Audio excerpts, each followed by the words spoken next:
have to deal with the merchandise. So, you know, it has nothing to do with did I know to ask.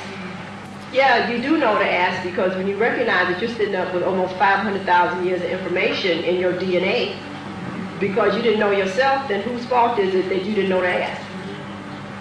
You understand that? I mean, that's how nature plays this, because you come already with an awesome library that you should have accessed before you got busy out here in the world interacting. And that is what the parent is supposed to do.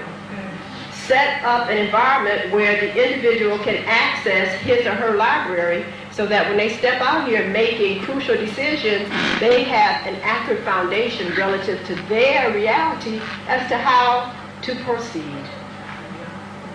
Okay?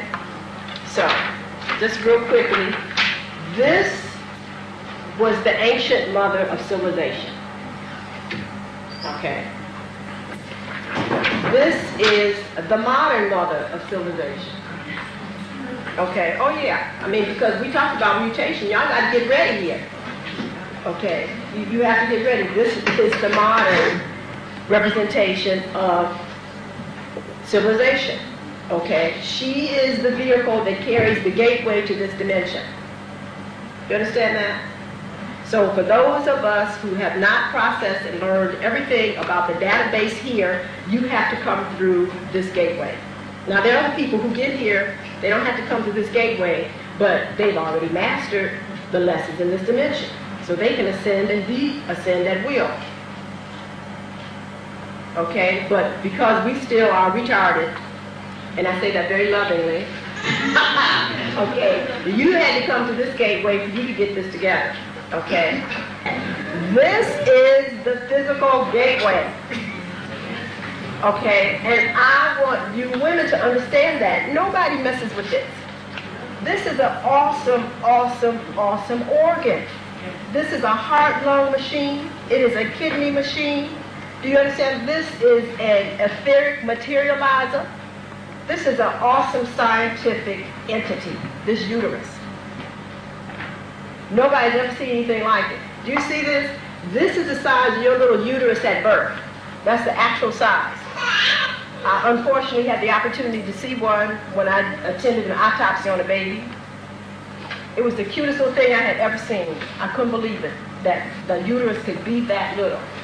And that under the influence of hormones, etc., that it could actually hold a 12 to 13 pound baby. It's an awesome thing. This is an awesome gateway. Now check this out. Now this comes out of a medical book. Now if anybody knows anything about farming, horticulture, or definitely about physics, definitely about geography, they recognize that this is laying out the ley lines of planet Earth. The way that the muscular bands are laid down flow in the same directions as the ley lines of this planet. Now, does everybody know what a ley line is? Now, I'm trying to get to Gladstoneberry to get to, where we're going? Stonehenge, because I want to stand on those ley lines. So I'm trying to get there since I'm on this part of the world, for the energy. This uterus is laid out where all the main grids of electromagnetic energy already are lined in the uterus. Now, if any of you are scientists, you know that this configuration looks like what? This one right here. You all know that? Huh? You all don't know what that looks like? Yes, they do. Now, you know that that is the pattern of an atom. Right here. This is the atomic pattern of an atom. Is that right? And that's how the muscle bundles are actually spit. Just like this is the pattern that electron takes around the nucleus of an atom. Okay, so you're seeing physics here in living reality. Okay, in this uterus. So you have everything here, physically, geologically, etc., to be able to precipitate matter in this dimension. Now, what's so interesting is that this vessel here actually now draws from the mother the liquor of life, which is amniotic fluid, water. Now, You know, I've been studying water for the last 11 years. Water is awesome, and water is going to set us free here. That's a whole different lecture. That's an awesome substance. But water is condensed space, time, and sky. That's what water is. That's why you as a soul cannot get here unless you sit in it. Because the water precipitates the impression of the quality of your soul. And that's what happens in the uterus. Water is condensed space, time, and sky. It remembers whatever it is impregnated with. So when you are a soul sitting there in this water for 9 months, that water is actually replicating your soul quality. That's why everybody gets here, got different lessons to learn, and comes here looking different. And that's why they have to come on a particular frequency, the frequency of their soul quality. So we're going to talk about what that represents. So this is an awesome organ. So women have been walking around for the last 8,000 years totally decapitated on a spiritual, mental, and emotional level. And their vehicles have been used to bring forth all kinds of abominations to this dimension. One of my husbands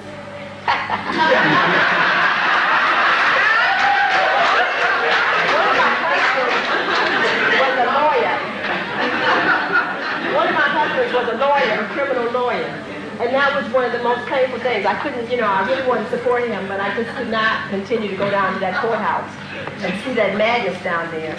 And to I feel very intensely. You know, I'm a psychometrist. And to feel the pain of these mothers wailing in the walls and in the floors and in the elevators when these heartless, totally illiterate judges would bang down these gravels and send their seed to prison and to death. It's a terrible thing to have to walk in a public building and see human beings in this day and age be brought in shackles. I mean, the first time I saw that, I almost vomited in the courtroom. I couldn't believe it. I mean, I had only read about these things in textbooks, but this is how they handle slaves. I didn't know that to this day, people are being brought in courtrooms in shackles. Shackled from the ankles, shackled around the waist, shackled around the arms. And there would be a woman that would be actually sitting up there talking about, she's the clerk of the court, calling their name, talking about case number 44367, so-and-so, so-and-so, stand to the bench.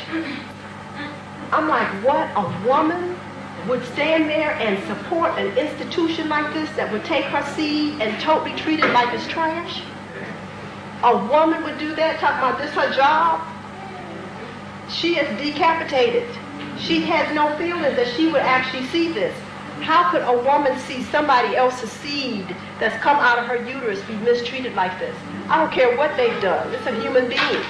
And there are ways that when you are interested from fourth circuit development, and we're going to talk about this as to why it hasn't happened, because the brain is undeveloped, that you can handle anybody regardless of how they've done in a divine way. So when I see this, I'm like, my goodness, you know, this is not the type, this is not, I'm not dealing with humans. You're not dealing with human beings when they talk about a job and they see their own seed being treated like this. Because we're talking about levels of development now. Check this out. The electromagnetic relationship to what actually makes men and women attracted to each other involves a lot of other energetics, which is why the involvement of the atmosphere, the cloud issue, the ozone layer, the water issue actually messes with the sexuality and the electromagnetic polarity of human beings. But it's very important. Everything here is sexual on this planet. And you have to become astute in understanding that. Anytime you touch something, that is sexual contact. So you're sitting in a chair having sex, because you're sitting in a chair. That's a sexual contact. And you need to understand this electromagnetically. That's why I'm saying, you know, we've got to become scientists now in understanding what we're talking about and present it in the proper milieu. You know, we have to stop being silent and stop not being able to handle the energetics that we created to master. You understand what I'm saying? So this is the same thing that allows you to be able to make a cake, to sew a dress, to write a paper, to publish a book. These electromagnetic energies are responsible for all creativity, all of it. And when you can't manifest the issues, you got to look at how your polarity is off. And it can be off just like Dr. Maxima said, because your thoughts, because your thoughts create the emotion, because your diet. It's so many things you have to look at. But it's a straightforward checklist that you as parents have to know when you see that there is ill performance in yourself or your children. It's really important to understand that because there's a problem with the electromagnetic flow of the individuals. So this is a whole lecture in itself, but I just want you to understand that